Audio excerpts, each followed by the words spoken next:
Vou pedir para a senhora puxar um pouquinho mais próximo, senhora. Então, nessa ação penal 508, 33, 60, 51, depoimento da senhora Avenina Velosa da Fonseca, é isso? Senhora Avenina, a senhora foi chamada nesse processo como testemunha. Na condição de testemunha, a senhora tem um compromisso com a justiça em dizer a verdade e responder as perguntas que lhe forem feitas, certo? Certo. Eu vou advertir a senhora, por força de lei, que se a senhora mentir, se a senhora faltar com a verdade, a senhora fica sujeita a um processo criminal, certo? Certo. As perguntas da acusação? Obrigado, boa tarde. Boa tarde. Você poderia relatar quais as funções, cargos exercidos pela senhora na Petrobras? Eu entrei na Petrobras como geóloga, na área de exploração e produção.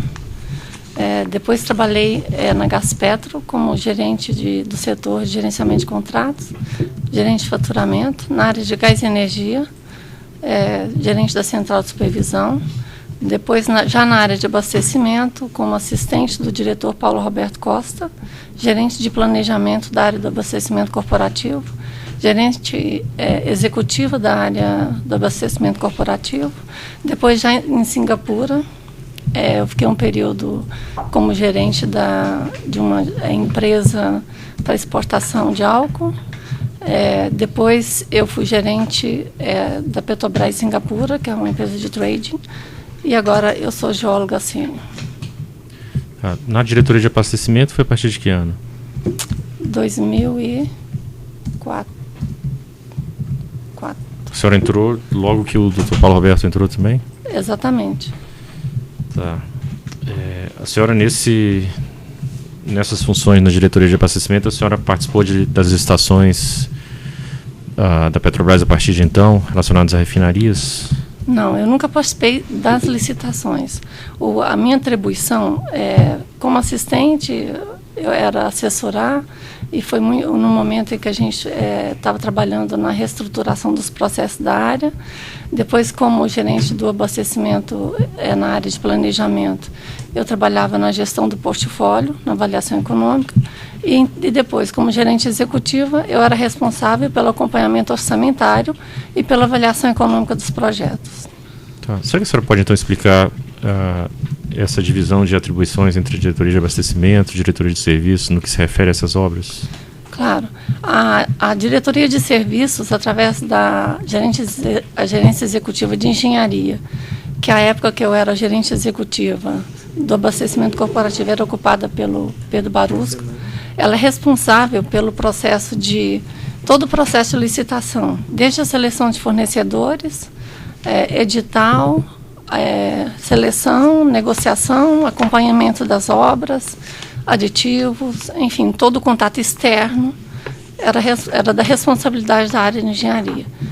E a minha responsabilidade, como eu disse, era o acompanhamento orçamentário e avaliação econômica dos projetos. E o meu contato era mais para dentro da Petrobras, com as áreas que prestavam assessoria nesse processo. Mas especificamente em relação à diretoria de abastecimento, o que ela fazia nessas obras? Era ela quem solicitava as obras? Ela era quem previa? Normalmente, em toda a Petrobras, quando qualquer área de negócio, a gente tem um projeto. Por exemplo, naquela época, havia uma demanda alta, uma deficiência de produtos. Então, a área ela identificava uma oportunidade e, a partir daí, esse projeto nascia. Agora, a responsabilidade era para a identificação da necessidade de se fazer um revamp, adequar uma unidade, ou, eventualmente, nesse caso, a construção da refinaria. Tá, então, a decisão sobre construir ou não construir é do colegiado, da diretoria colegiado. A da proposta Petrobras. da diretoria de abastecimento, é isso? A proposta ela vem da diretoria de abastecimento com assessoramento das áreas corporativas que dão os pareceres em relação a ser favorável ou não ser favorável em relação àquele projeto. Qual área faz os estudos de viabilidade econômica? A área do abastecimento corporativo, que na época eu era a titular, eu era gerente executiva, mas esses estudos eles são feitos seguindo uma metodologia definida pela estratégia. Na área tinha uma gerência executiva de estratégia, que era ligada ao presidente, e a estimativa de custos o investimento, para se calcular essa avaliação econômica, era dado pela engenharia. Tá. Depoimento que a senhora prestou anteriormente na própria comissão da Petrobras, a senhora menciona irregularidades que teriam sido identificadas em obras de refinarias. A senhora poderia relatar essas irregularidades? Na verdade, o que se identificou, a principal irregularidade, assim, anomalia na RENEST, né, no caso da RENEST, foi a escalada de preços. É um projeto que, na identificação de oportunidade, ele foi orçado em 2,4 bilhões de dólares. Ele chegou numa fase de execução aí a 17 bilhões de dólares. Ele, no começo, na identificação de necessidade, com investimento de 2,4, ele apresentou um retorno positivo, de 210 milhões. Aí, já na fase conceitual, que a gente fala de fase 2, o investimento em torno de 4 bilhões de dólares, ele ainda tinha uma rentabilidade positiva de 1,7 bilhões. Já na fase 3, que é uma fase de básico, ele tinha um investimento em torno de 13,4 bilhões, mas ele não tinha rentabilidade, era menos 1,9 bilhões, alguma coisa assim. E na fase 4, 17 com bilhões de dólares, com menos 3 bilhões de rentabilidade negativa. Então, essa irregularidade, essa escalada de preços chamou muita atenção na época. Tá, então vamos por partes. Esse primeiro estudo de 2,4 bilhões, ele em si continha alguma irregularidade? Não, ele existia aí um estudo do mercado, foi feito por uma consultoria internacional, onde se identificou se fez estudo de mercado, qual era a necessidade dos produtos que havia aqui, o que estava acontecendo no mundo em termos de construção, de refinaria, de fornecimento. Então, foi um estudo completo, bastante amplo, e que apontava para a necessidade realmente de se ter mais produto produzido no Brasil. A rentabilidade era viável. E ele já na próxima fase houve uma ampliação desse... Na próxima fase ainda continuou viável, que foi a fase do conceitual. Essa fase seria mais completa em termos de informações? Um pouco mais completa. Uma foi em 2005, setembro de 2005, que foi a fase do conceitual, e já a fase do projeto, a identificação de necessidade, já foi em setembro de 2005, e o conceitual foi em dezembro de 2006. A senhora via algum problema nesse estudo que foi feito na fase conceitual em dezembro de 2006? Não havia problema. A próxima fase que a senhora já aí já é uma fase de projeto básico, foi uma fase mais extensa. Aí realmente começaram a surgir alguns problemas. Tá, o que foi essa fase, quando foi? A fase, ela foi aprovada, foi de dezembro de 2006. Ela foi aprovada já em novembro de 2009. Para que depois dessa fase entraria já numa fase de execução. E aí já houve um salto para quanto? Desculpa. Saiu de 4,0 alguma coisa assim para 13,4 bilhões o investimento. Tá. E aí a senhora disse que já havia uma previsão de rentabilidade negativa, é isso? Exatamente. Tá. Havia alguma justificativa para ser aprovado o projeto com a previsão de rentabilidade negativa? Olha, qual era a justificativa? Quando houve essa escalada, foram feitas várias análises. São variáveis técnicas que eram comuns, que já aconteciam em alguns projetos simultaneamente ou separadas, tais como a variação cambial, a questão de mudança de escopo.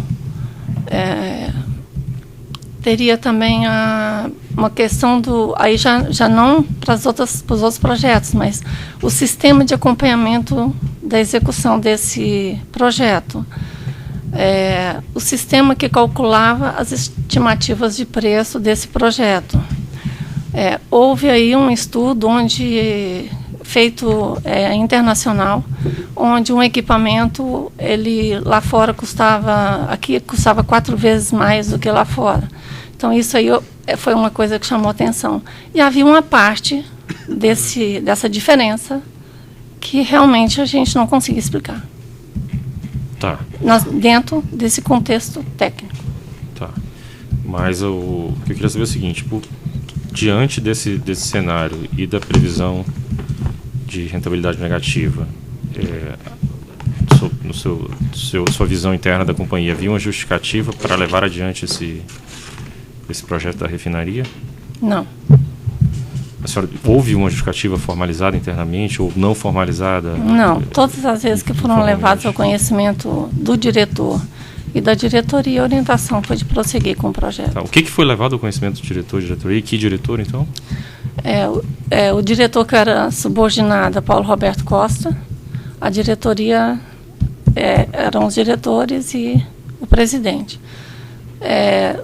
Teve vários eventos que aconteceram durante esse projeto, mas assim, a viabilidade econômica dentro de cada processo que foi apresentado, no caso das licitações, que eram conduzidas pela engenharia, isso era informado para o diretor e quando estava no nível da diretoria a aprovação, também no documento que era encaminhado, também era dado conhecimento à diretoria.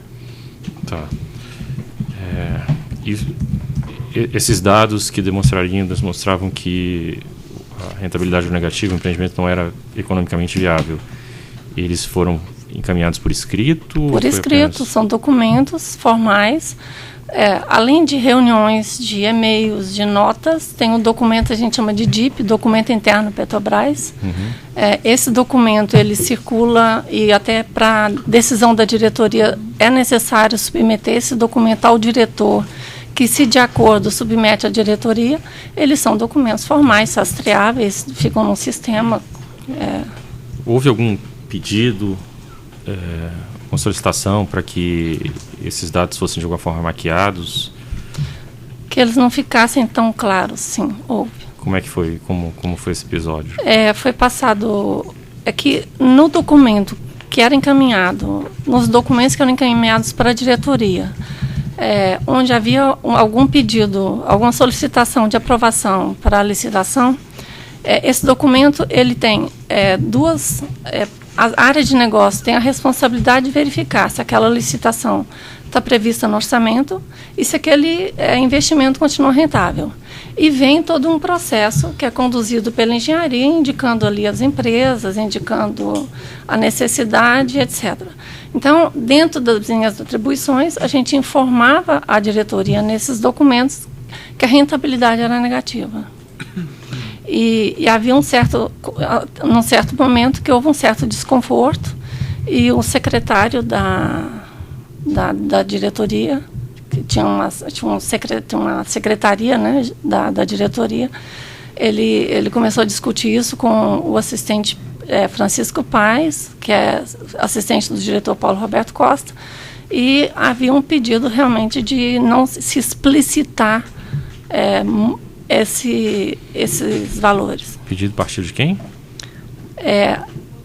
Para mim, isso veio através do assistente Francisco Paes. Do assistente Francisco Paes, tá. Mas eu entendi, veio através dele, mas veio dele? Não, havia um e-mail, uma troca de e-mails entre ele e o secretário da diretoria, onde ele falava da redação do documento, e depois houve um despacho dele para mim falando sobre isso. E também ele foi na minha sala várias vezes para discutir esse assunto. Mas ele falou que ele seguia a ordem de alguém ou ele estava por conta? Não estava por conta, ele estava seguindo a ordem do diretor Paulo Roberto Costa. Gostaria de detalhar, que a senhora detalhasse um pouco mais. Então, a gente chegou só àquela terceira fase do empreendimento da Renest. Posteriormente, o preço ainda foi elevado mais uma ou duas vezes, não é isso? A senhora falou, acho que 5 fases no total. O que levou a esse aumento de preços? E, assim, mais detalhadamente, porque a senhora já falou de forma mais genérica, e se isso poderia ter sido evitado com o quê?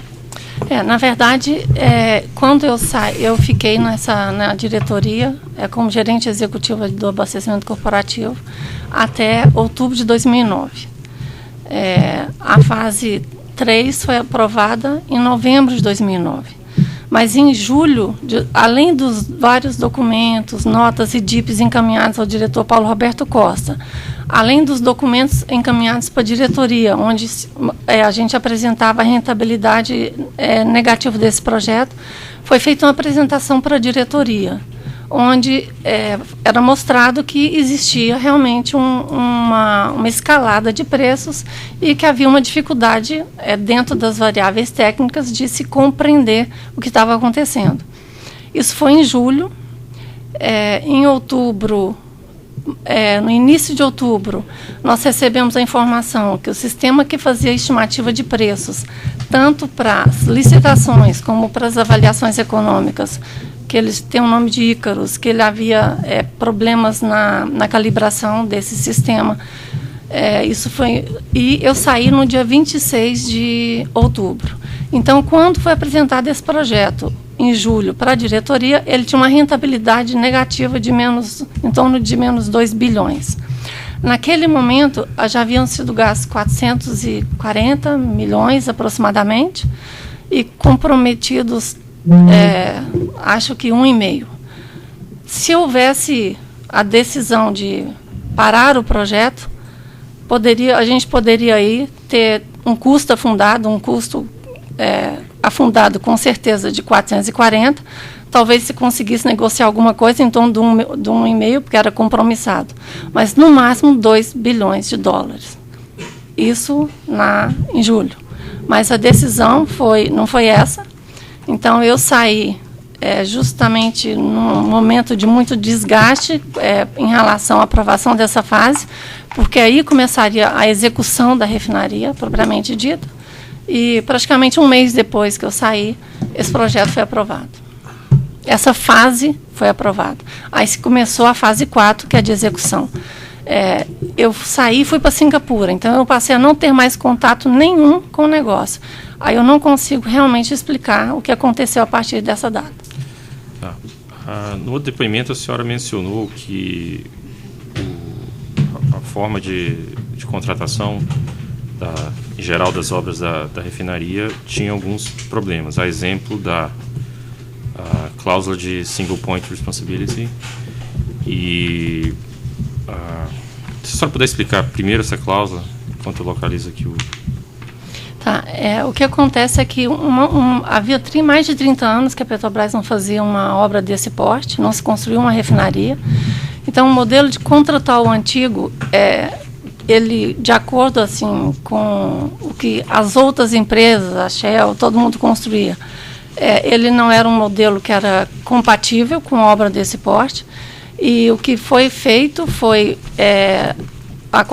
coordenado pelo gerente do jurídico, o Fernando Sá, que tinha bastante experiência nessa área. A gente foi tentado uma negociação para se adotar um modelo num padrão internacional, onde a gente atribuísse responsabilidade dentro de um consórcio para uma única empresa e que a gente tivesse uma sequência de eventos que seriam assumidos pelas empresas para que aquilo fosse realizado, para que um projeto não interferisse no outro. É o que a gente chama de marcos improrrogáveis. Além disso, tinha outras cláusulas, mas eu coloco essas duas como sendo as mais relevantes. Uma vez que você não tem definido a sequência de eventos e você tem mais de um fornecedor trabalhando num projeto desse porte, a interferência vai acontecer. E você, acontecendo a interferência, você não tinha como atribuir, não tinha um interlocutor para você atribuir essa responsabilidade. E com isso geram-se as discussões, os atrasos, os aditivos e etc. Era isso o teor daquele projeto que a senhora se referiu, de que foi apresentado um projeto para a diretoria? Foi feita uma apresentação para o... eu me recordo bem do presidente Gabriele, do diretor de serviços, na época o Duque, Paulo Roberto, e tinha um gerente do jurídico, o Fernando de Castro Sá. eu me recordo que teve uma apresentação onde todo esse assunto foi debatido, foi apresentado. A motivação que foi, até que quando nós começamos a estudar, a ver o que acontecia nas obras passadas, isso foi em 2007, foi logo quando o projeto realmente ele começou, é que a gente atuava bem em algumas fases, tinha um estudo que demonstrava isso, nas fases de planejamento, mas na hora que chegava na execução, as obras que a gente tinha nas outras refinarias, que são obras menores, elas mostravam que a gente tinha um aumento de prazo e um aumento de custo. Qual que seria o prejuízo para a Petrobras em adotar esse modelo de contratação, essas cláusulas a que a senhora se referiu? Haveria algum possível prejuízo para a Petrobras?